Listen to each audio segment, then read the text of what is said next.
Isha shumë kurioz. Lideri socialist Edi Rama në turin e tij të radhës ishte në qarkun e Gjirokastrës. Në fjalën para banorëve, Rama komentoi sërish kontratën e lobimit të Partisë Demokratike.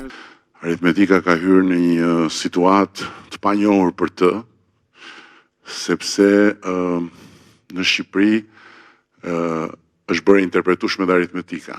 77-42, ne hapiteshim dhe qeshnim se po s'kishim parë gjë akoma, se u bë 77-6 milion tani.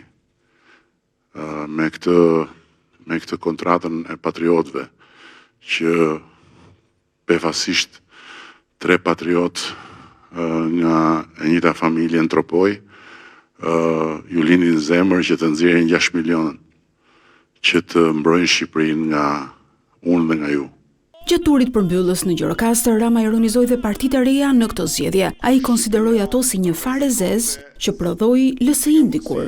Sot, ajo farë keqe nuk duhet lënë të mbi e të marri fushat e politikës shqiptare, sepse nuk ka asnjë ofertë, nuk ka asnjë gjë të re. Ka po të njëjtën gjuhë Kënetës.